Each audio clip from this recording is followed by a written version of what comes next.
Hi everyone. I'll continue discuss or talking about nature's physics. I represent the nature. I speak for the nature. And today's topic is the Doppler's effect. And the most popular example of a Doppler effect often is the whistle on a moving train. When the train is coming towards you or pulling away from you, the sound you hear it's either become a bit higher or a bit lower, and that's the Doppler's effect. And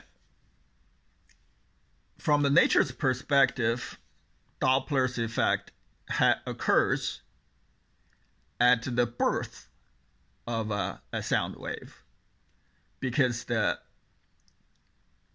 produce a sound wave or a unit of a sound wave relative to a photon, to produce a baby sound, the mother had to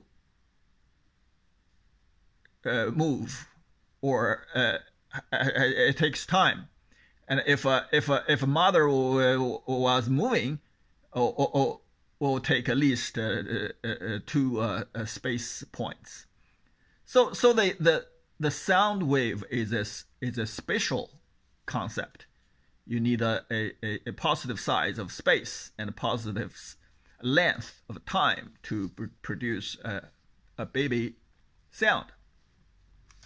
So when the mother is moving, and while giving birth, and you can imagine when the baby's head came out and the baby's feet were still in, and the mother is moving, when the birth process finished, the baby's body either get stretched or pressed, and anyway, they are different from otherwise normal birth. So that is where the Doppler's effect occurs. That's one place Doppler's effect occurs. Second place the Doppler's effect occurred is the receiver side.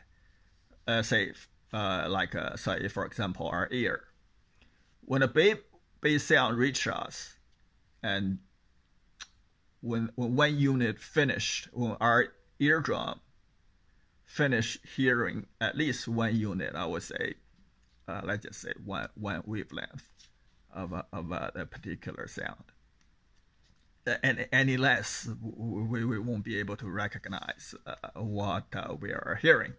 So suppose we hear one wavelength of a whatever sound.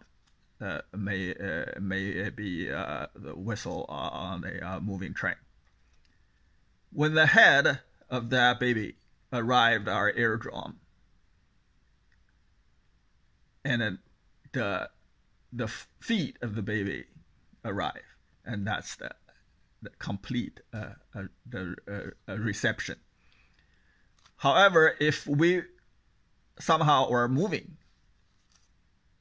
if we're moving away from the train or moving toward the train, you can imagine once the baby's head hit our drum, and baby's feet either come a little bit of quicker or a little bit slower, or a little bit earlier or a little bit later. And the body of the sound baby we received, either being stretched or being pressed, or either longer or shorter, and a wavelength. So the frequency is either higher or lower. And that is the Doppler's effect. And if you look at the Doppler's effect formula, the formula, one side is the mother, another side is the receiver or the ear. In the middle, really, because the assumption is the medium does not change. The medium stays the same. If a train is traveling through the air will fill up the middle. Namely, it's not expansion. If it was expansion, the air would thin out relative to the speed of the train.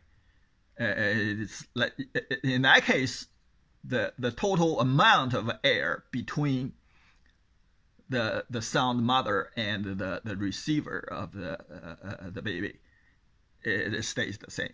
However, because we're really living on Earth, and we study our situation between the mother and the us as a receiver, the air as a medium stays the same, namely temperature, density, pressure, moisture, and so on and so forth, so that the speed of the sound stays the same, and when sound passing through that air, nothing happens.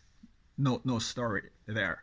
Therefore, you can dismiss the middle and draw equal sign from the beginning to the end, from the birth to the death of a sound baby. So that is the Doppler's effect. And try to place Doppler's effect onto our photon, onto our lights. Then you're going to run into the trouble that the birth of a photon is a point phenomenon. It doesn't take time nor space for a light mother gave birth to a photon. Namely, no matter how the light mother is moving, the baby photon just boom, born instantaneously, so the baby photon's body get no stretch nor press. And therefore, even if light or our photon have a Doppler's effect, it doesn't occur at the birth. Similarly, if our light and photons have Doppler's effect, it would not occur at our eyes or at the receiver side. The most telling story, or evidence, is the electrophoto effect, where photon had to hit electron, and the electron is moving. And according to today's physics, it's a distribution. For that to happen, it just can't linger. It had to finish at a point. So,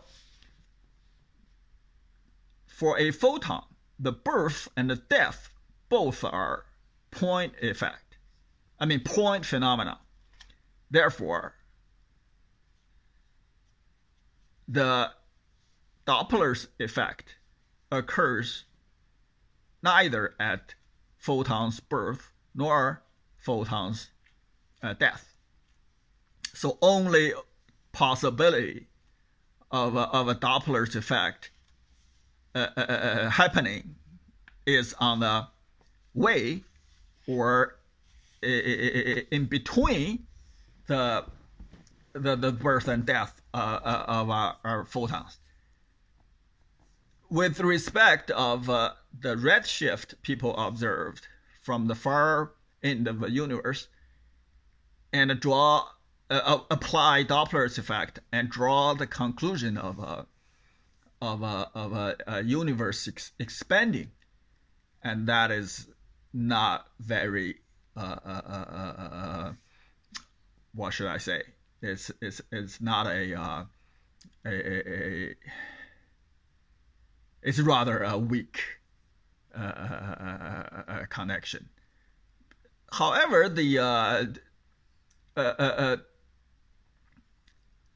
all these photons travel from the far end of the universe to our eyes, and they do experience a lot of stories.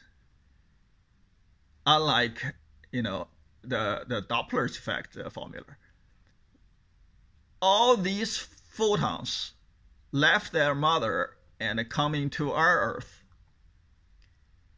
gonna hit all kinds of things, or being hit by all kinds of things.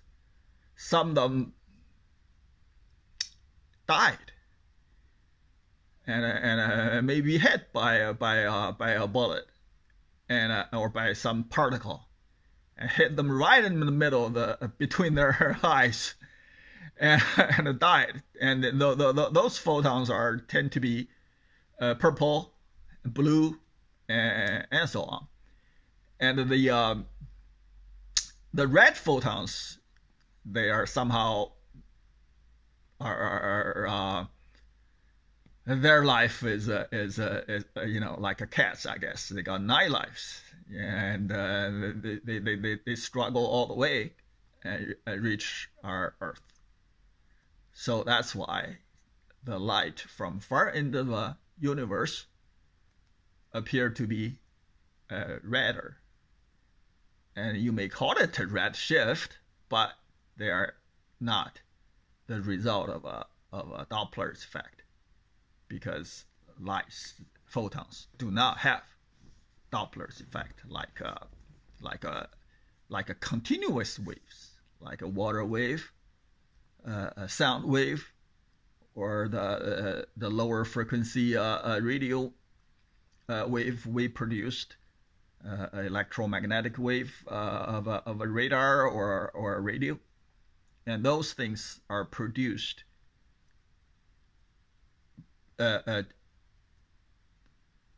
with positive size of space and positive length of time, and a photon need only a space point, 0 size, a time point, 0 length. Okay, I'll see you tomorrow. Bye.